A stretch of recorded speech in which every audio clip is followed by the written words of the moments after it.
Welcome to the Flying Octopus Podcast, offering a new perspective on Red Wings hockey, as well as all the important news from around the NHL. And now, here are your hosts, Tony Wolak, Devin Little, and Evan Sabrin. It's amazing how things come full circle in life. And we kind of saw that today with the NHL Trade Deadline. And I kind of want to tell you like an embarrassing story that I think both of you know about me, but since it all came full circle today, this will make sense. So 2015, before I got married, we send out, 160, 170 invitations.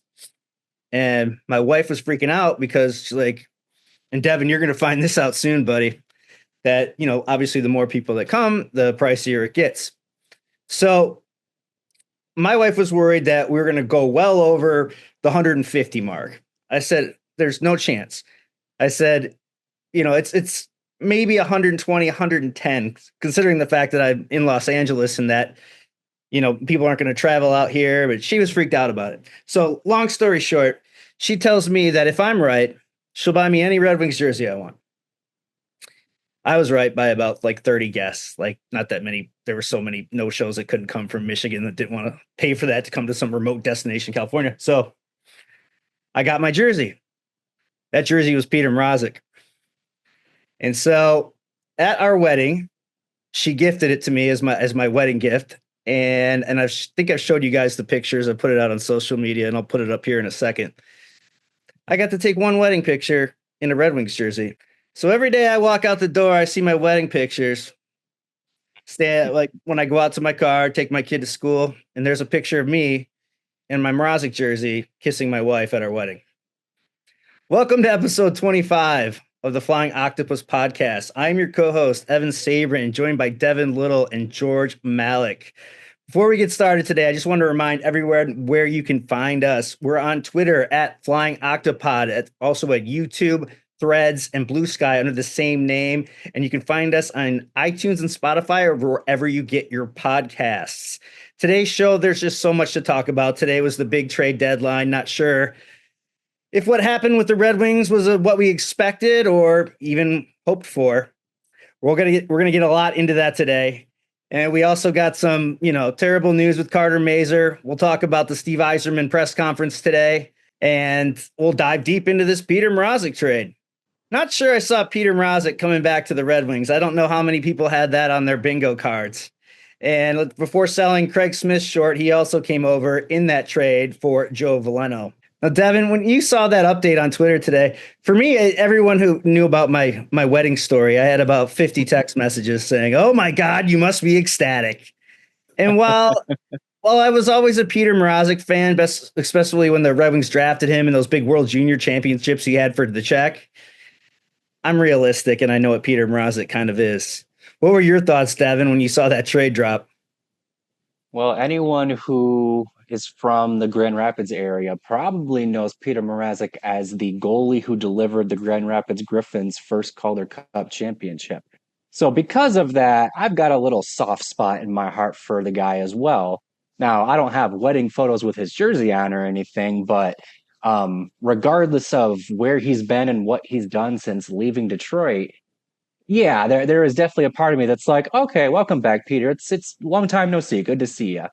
But yeah, I was not expecting this. I'll be honest, I wasn't even really expecting them to go out and get a goalie, let alone one that they used to have. And this also feels, you talk about this kind of coming full circle. Petr Mrazek was one of the first significant trades that signaled the Red Wings are rebuilding all the way back in 2017, I believe that was. And now we're back here, and the rebuild is humming along, and Petr Mrazek's a Red Wing again. It's kind of crazy. I think there's a lot of different angles you can look at this from. The Red Wings have a three-headed monster again in goal. They still have Alex Lyon. They still have Cam Talbot. Now they've got Petr Mrazek. I imagine, given just their contract status, that Talbot and Mrazek will be kind of the main two as we head down the stretch here. But that's not to say that we shouldn't expect to see Lyon at all down the home stretch. I imagine he'll still get his games too. But yeah, I mean, even Yzerman in his press conference even mentioned that a thing that appealed to him about Mrazek was that he still has another year on his contract. So there's some certainty, as he said, in the goaltending position moving forward. And then, like you said, Craig Smith's a veteran. When you kind of look at this deal as a whole, we didn't really mention what was going the other way, what Chicago got out of this deal. They got Joe Veleno. And definitely the Red Wings got older from this trade. Veleno was significantly younger than both Mrazek and Smith. But when you look at it as a whole, I think that the Red Wings did get a little bit better. I think Smith is an improvement over Veleno on that fourth line. Smith is one of those guys that when you look at his analytics, he does really well. He typically pushes play in the right direction. He's going to add some offense to that fourth line, and he's got some veteran savvy. He's been around the block a few times. And then Mrazek adds some depth to the goaltending position. Now, I personally wonder if how much of a improvement Mrazek's going to be over Ville Husso, because that's pretty much what they did, was they basically replaced Husso with Mrazek. It might be a little bit of a jump up. I'll give him that, but I don't know that it's much more than a little bit more than a jump up. So my takeaway on this trade is that the Red Wings probably got a little bit better. But my concern is that there are a lot of teams in the Eastern Conference and in the Atlantic Division specifically that got a lot better. And I don't know where that puts the Red Wings in terms of their pursuit of ending their playoff drought this season. It's definitely an arms race, whether you're talking about Boston or, Boston clearing the decks but you look at Toronto, you look at Ottawa, you look at the Florida Panthers, obviously. It really is going to be an arms race. And the thing that I liked about Yzerman's press conference is that he was honest in saying, look, the 2-3 seeds are going to be playing against each other, and one of those seeds is going to be out immediately after the first round. So you have to understand that these guys are loading up, and some of them are loading up for a very short playoff run. He was direct, not all that confrontational, and I would say he wasn't that defensive either. He was relatively talkative, all things considered. He was honest about the fact that he understands that fans are frustrated with the timeline. He did his best to explain why he didn't make more moves, more meaningful moves, I guess I would say, because he said that bluntly it was a first round pick plus for any sort of impact player. And for him, he felt that the only players that were available to the Red Wings were unrestricted free agents to be. They were all rental players. And he didn't want to give up a first-round pick plus a top prospect plus a roster player for somebody who was going to be here for maybe a month or two. And that was his take on it. And again, he was sympathetic when he was asked, what is the situation? Do you really... Carlos Menarez asked him, is it really necessary to have these players here, given that you might not be here in a couple of years? And I nearly cracked up. I was trying to type out the press conference, but I nearly lost my shit because, Yzerman is going to be here for as long as he wants to be here.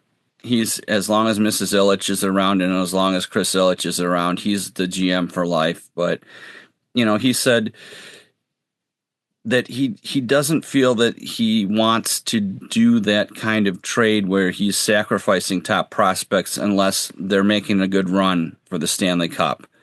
And so that was kind of insightful. Although, this is really disappointing. Today was disappointing for, I'm sure a lot of people were expecting more fireworks, but he explained his rationale. He explained where he's at in terms of asset management. And he also harkened back to the 1997 team when he was asked about getting bigger and stronger and more difficult to play against, which was really interesting because he said that to some extent it's a matter of, yes, drafting and developing, adding players, but to some extent it's a matter of players playing harder and finding those kinds of players who are willing to play a step up and play a difficult to play against physical game. Yeah, I mean, if you look at social media today, it seems like there's a divided fan base. There's one side calling for Yzerman's head, and there's another side calling for, patience with this rebuild. I sports, the way sports works, there is no patience. Fans want it and they want it now. And this has been a long, slow rebuild. This is the second longest. They have the second longest postseason, missed streak in the NHL behind the Sabres. And there's parts of me that I go back and forth. And if you've listened to this podcast before, 1 week I'll say something, 2 weeks later my mind changes. But there is a part of me that does believe that, this rebuild has been stagnated by some of the free agent signings. And maybe I'm not even saying some, I'm saying a majority of them, because a lot of these free agent signings haven't really hit. And that's what's kind of, I feel, has regressed this team. Now, am I glad that he didn't give up any big time prospects for any names today? Yeah. But I was hoping to see some kind of depth defenseman or something that could give an improved upon him in the bottom pairing, or even a depth winger, something. Devin, what did you think? Were you expecting more today? Yeah, if I was going to rank my priorities list for what the Red Wings needed to do at the deadline, third pairing, depth, whatever defenseman was at the top of the list. I know our own Tony Wolak was kind of banging the drum for Alec Martinez over in Chicago, which ironically enough, that is the team they traded with, but they didn't get Martinez. That's the type of player that made sense. Fill out the depth chart, help the team improve defensively, even if it's just by a little bit. And then you go down the list and it's probably a forward, which I think they got with Craig Smith. It would have been nice to have gotten a replacement for Andrew Kopp in that second line center role. But as Yzerman explained, that wasn't really out there, at least not in a way that made sense for the Red Wings. And then goalie would have been my third ranked thing. And still kind of shocked that that's what mostly got addressed here. But it's one of those things where we can speculate, all these, we see all the deals that all the other teams are making, and you kind of automatically think, man, I wonder what, if the Red Wings were in on those conversations and what that would have looked like. But at the end of the day, we aren't in on those conversations. We don't know that what was an option for this team was an option for the Red Wings, because there's a lot of different variables at play here. I do think my sentiment right now about what the Red Wings trade deadline is that it felt like the Red Wings didn't need to hit a home run, but it felt like they needed to get on base. And it kind of feels like they, I said before that it felt like they struck out looking, and I'm kind of starting to maybe warm up a little bit since I said that. But it kind of feels like they went for a bunt instead of actually swinging the bat. And with that being said, I understand why there's a half of the fan base right now that is really up in arms, because they want to see their team finally make a push for the playoffs. And this deal doesn't really scream we're pushing for the playoffs. It is what it is. But as you elaborated there, George, sometimes that move's not there. And if the move is there, sometimes it doesn't actually make sense. Because at the end of the day, so a long time ago, I used to play poker a lot. And there are times when it makes sense to go all in, and there are times where it makes sense to play out the hand a little bit before you start getting crazy with your bets and whatnot. I think the Red Wings, I think when you have pocket kings or pocket aces, you go all in because you have a really good chance of winning that hand. If you're sitting with pocket fives, yeah, you could probably win the hand. That's a good starting hand, but there's a lot of other players out there that probably have a better hand than you, or at least are set up to have a better hand than you. So I don't know that it makes sense to go all in with pocket fives. I think the Red Wings today woke up with pocket fives, and it did not make sense to go all in with. That's a great analogy, George. What did you think about the moves or lack thereof? Well, I have to mention there's Kenny Rogers, the gambling man himself. When you got to know when to hold them, you got to know when to fold them, you got to know when to walk away. You couldn't sing that for us? No, no, you don't want to hear my singing voice. That's the end of the podcast, my friends.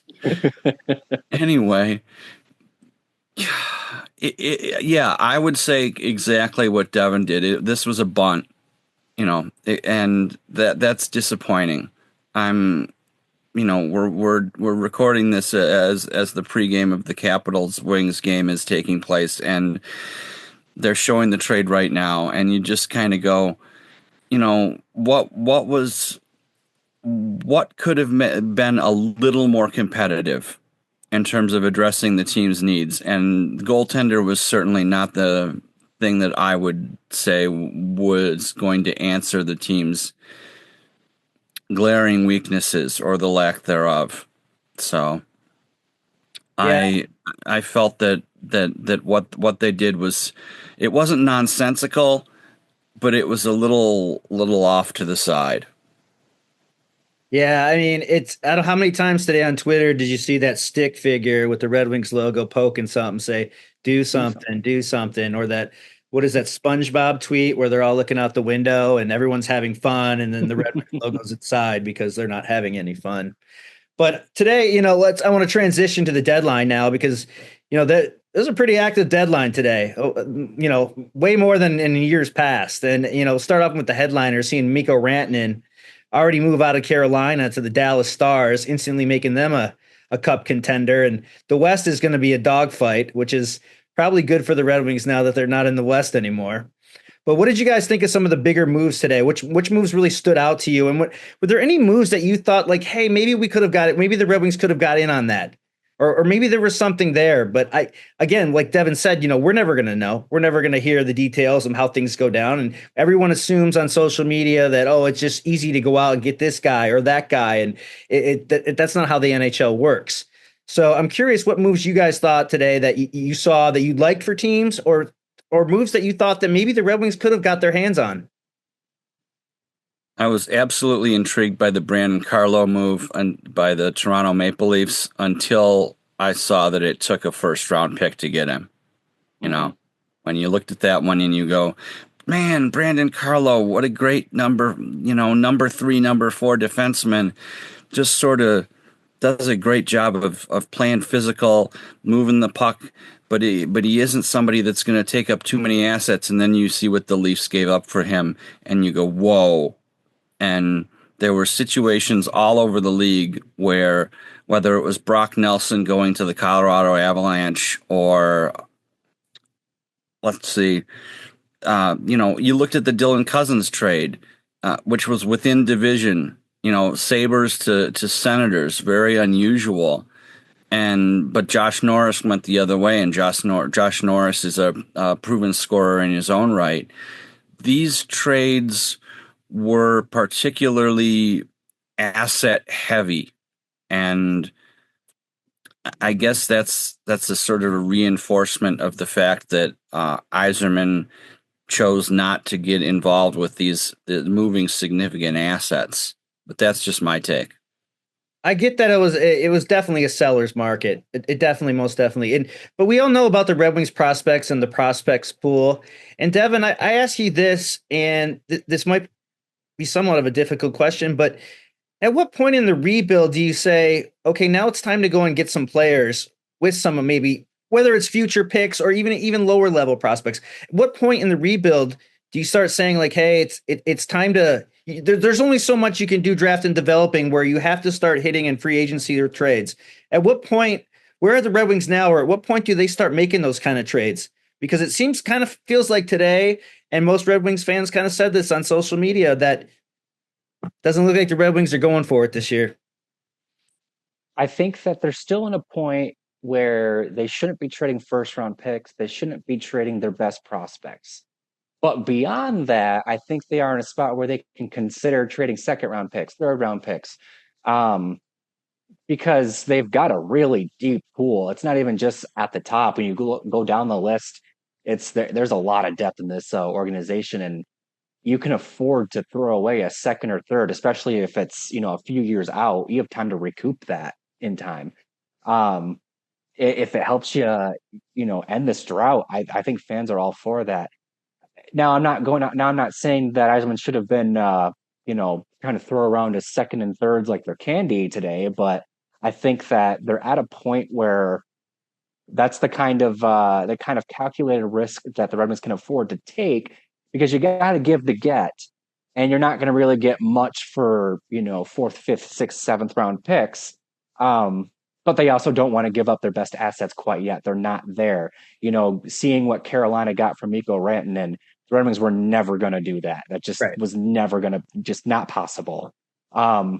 Even though that would have been a heck of a pickup for the Red Wings, I darn near say that that's like the type of player the Red Wings need to go out and get. They were never going to pay that price tag, nor would I even recommend it. But like, I'm looking at two trades that the Winnipeg Jets made this year today that I could have made the argument for the Red Wings to make. They traded a 2027 second round pick to the Seattle Kraken for Brandon Tanev. He'd bring some physicality to the bottom six, and obviously he's well known for his goofy headshots, but pictures, not punching people in the head. But anyways, he'd add some physicality, and he'd be a character that you add to the locker room, and you're trading a second round pick 3 drafts out. I'm good with that. You have time to recoup that. And then they also traded a 2026 second round pick and a 2027 third round pick to the Pittsburgh Penguins for defenseman Luke Shen. That's the type of defenseman we're talking about the Red Wings going out to get. He would have been improvement over Justin Hall, and you're not trading any draft picks for this year's draft, and you're trading a second and third in staggered years. So now, mind you, it made sense for the Jets to make those moves. They're a bona fide contender in the Western Conference, but both Brandon Tanev and Luke Shen were the types of players that if the Red Wings were going to go out and spend some pretty good assets to help bolster their lineup heading into the playoff chase, that's the type of price I would have been personally comfortable with. But maybe that's the reason why I'm not the GM. Kevin Cheveldayoff definitely won the day in terms of asset management and giving up the least to get the most, as far as I'm concerned. What did you guys think about the Rantanen trade with the Stars giving up Logan Stankoven? It's Jim Nill. Jim Nill is a freaking genius, but at the same time, the Stars are at that point where they want to go all in, and Stankoven is going to be a fantastic player, but Rantanen is somebody that can push you over the top.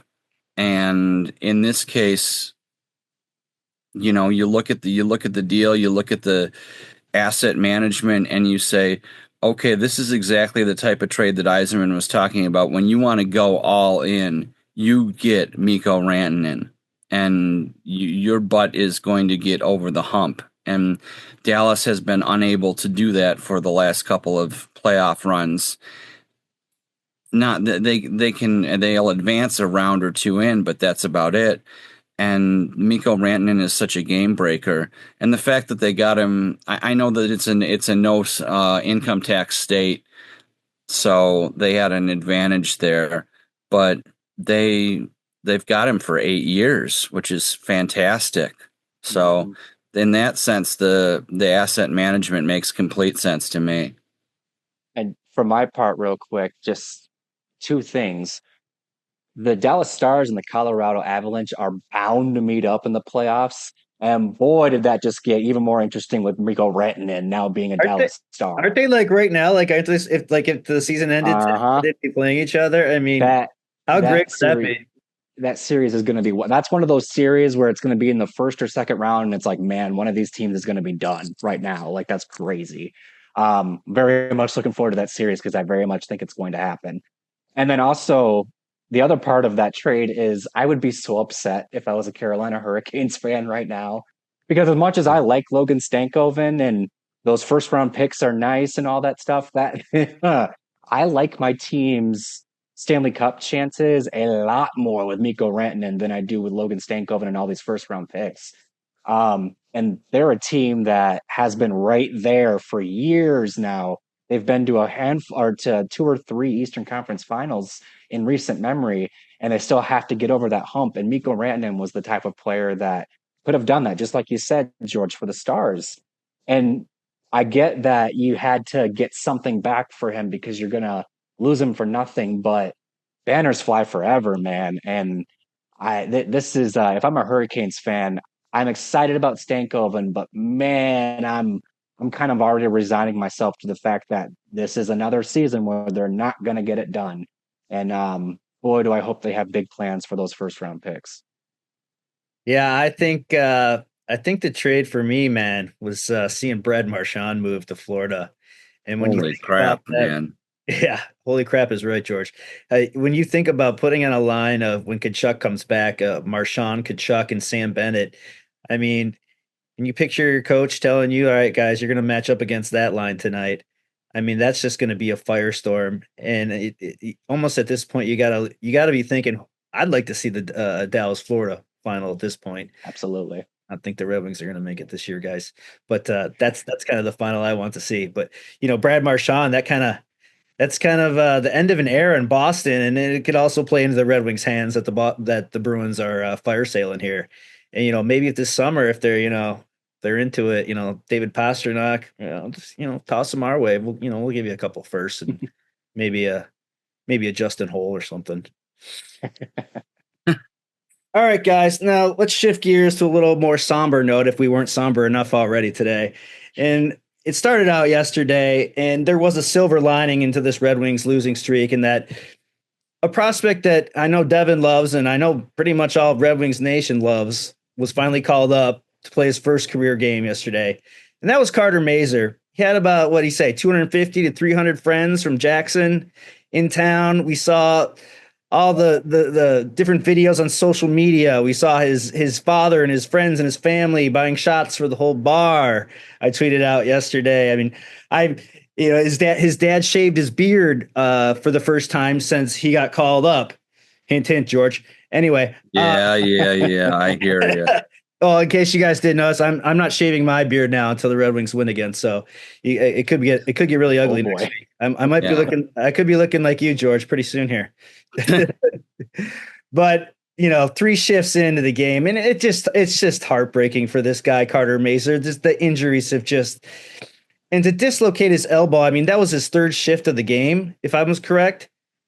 Is that right? And it's just second shift. Sorry, guys. He goes out there, tries to take somebody out, and he hits the boards, and he comes up just wincing.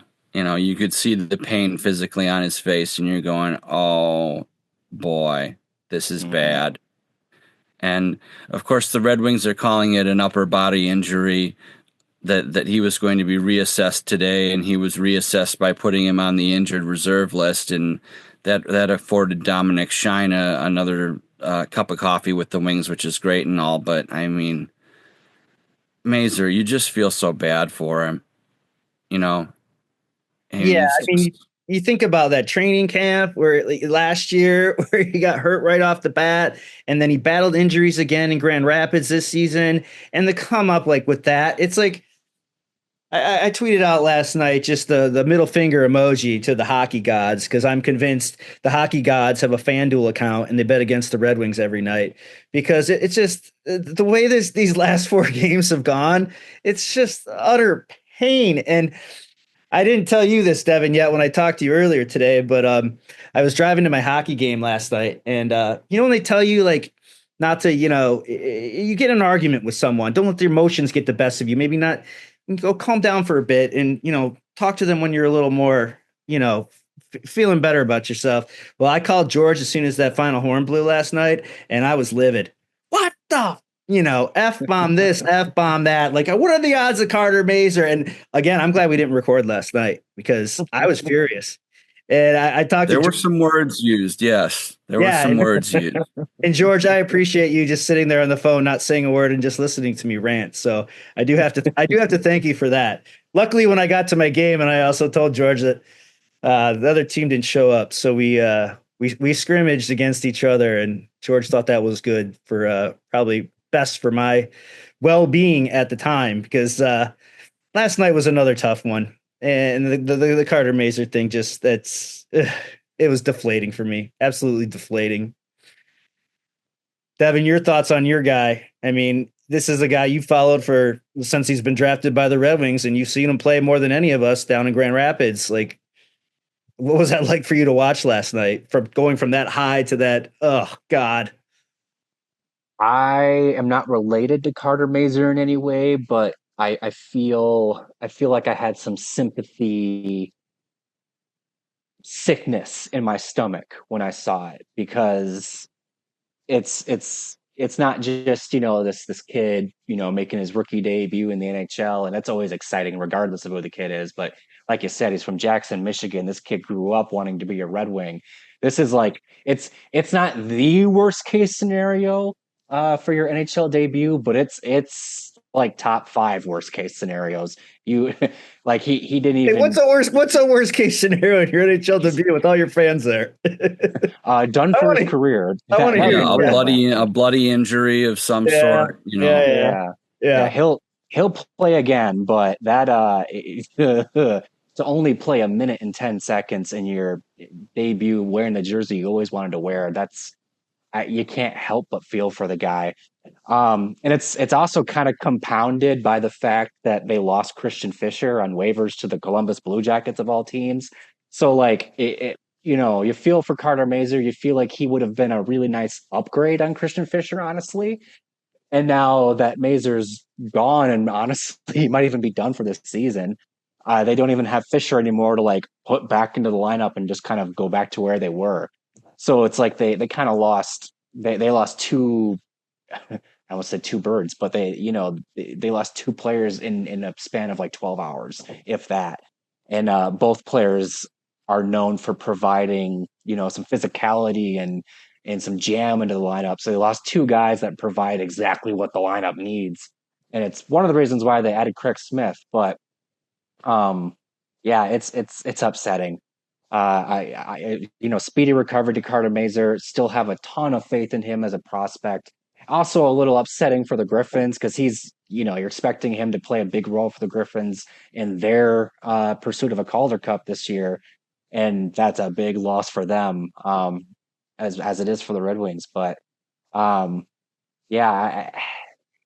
I said, he'll play again. He's a tough kid. He plays that style. He's probably going to get hurt a few more times throughout his career, if I'm being honest. But for it to happen in game 1 it's I don't know how you feel anything other than just sympathy for the kid, because it's not how you want your debut to go. Can you imagine being that all those people that he had there, and they're probably having the time of their lives? They were drinking today, it looked like, and having a great time and celebrating one of their own, playing for the team that he grew up dreaming of playing for, and to have it just go down like that. It's like, I think if if there was a picture in the dictionary or a video in the dictionary of a buzzkill, that's probably the one you don't want to see, because that was just heartbreaking for me last night. And I think that's kind of what threw me over the edge, because it's like, God, can anything else go wrong? Can anything else go wrong? It was one of those things where like I felt the need to like say something about it when it happened, but I could not find the words, because like how else do you describe that other than like, that sucks, like if you didn't have bad luck, you'd have no luck. What was that sort of situation where you just you and it's hard to explain to some people who haven't been to Grand Rapids Griffins games and haven't been in Grand Rapids, what that there's kind of a familial environment. I don't mean that, like, oh, we're all family together and all that stuff. But I mean, you end up rooting for these kids, and they're these young men, I should say. They're certainly not kids. They are by my standards, but I'm old. I'm older than you are. A wee bit? Yeah, I am. Just a wee bit. Yeah. Can't you see the gray in these whiskers, man? Come on. The gray there's some hidden grays in here. Quite a few of them, in fact. But yeah, the way that you watch these guys grow up together and become professional athletes and become NHL players, and just it was so devastating. I think that No, that I'm certainly not going to blame it for the Red Wings' loss, but that took the wind out of their sails for sure. I wanted to go over one more topic here, and it's one that I don't think's very it's not a comfortable one for me, but we saw the Jake Walman trade, and that's another thing that kind of fired up the Red Wings Nation fan base, social media, wherever you like it, that Jake Walman turned around and went for a first to the Edmonton Oilers. And a prospect. As well. But when you look back that, Yzerman had to give up a second round pick to move Jake Walman, whereas the Oilers, and it's going to be like a late first round pick, of course, but to see Jake Walman go for a first round pick, did that stand out to you guys? Did that say anything to you guys, or was it concerning to you? Like, is there a point in this that we don't talk enough about? Is there an issue in the pro scouting department? Because I mean, there's a big difference between giving up a second round pick to take on a guy and getting a first round pick for that same guy. I feel like this Walman thing has like taken on a life of its own at this point. People kind of keep coming back to it as like a prime example of Yzerman doesn't know what he's doing. He attached a second to get rid of this guy, and the fact that it has become such a thing in of itself makes me believe that one day, maybe in the long distant future, we will find out what happened there, because it's I don't know how you go from like having to attach not just like any asset, a second round pick, to a guy to get rid of him, to then that player getting flipped for even if it is a conditional first, a first and a prospect. Like that's a hell of a turnaround. I do think that there's maybe some context that needs to be taken into place. It was pretty well known that the Red Wings wanted to be players in free agency this past summer, and freeing up Walman's money not only, freed up the money to be aggressive. It obviously didn't amount to anything, but it gave them that freedom to at least pursue some things. It also opened up a spot for Simon Edvinsson and Albert Johansson. And that's maybe the thing that kind of doesn't get relayed enough about the situation. But like at the end of the day, I mean, you look at it at face value and you can't really argue, right? Like how didn't that trade just like be Walman for future considerations? Like the fact that a second had to be attached is the thing for me, is like what was going on there, because there's got to be more to the story. The fact that you had to incentivize San Jose even more than just here's a free player, here's a pick two. There was more going on there. And there were a couple of people. I'm sorry to interrupt you, but there were a couple of people on social media that said very simply, there's a reason that he's on his third team in 8 months. And there were a couple of people on there who also had said previous to his trade to San Jose that Walman might have been a little too free-spirited for the Red Wings, that for whatever reason, the gritty celebrations and the fact that he had his own TikTok and that sort of thing may have rubbed the organization the wrong way. So, and I don't know what to make of these things. I'm not judgmental here. I'm not going to pass judgment on somebody who has developed into a 40-point per season defenseman and seems to be a great guy. But those are the things that have been said. Yeah, free spirited can be interpreted in so many different ways, George. And Devin, like you said, it's like we're not going to know, but you see people will speculate on Twitter and someone else will run with that, what that could be. And so you're never going to find out the truth.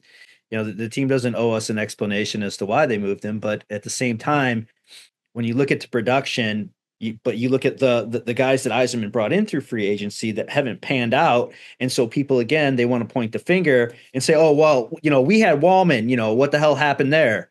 And Wings are up 2-0, by the way, on the Caps. So maybe we should always start recording during the games. Clearly.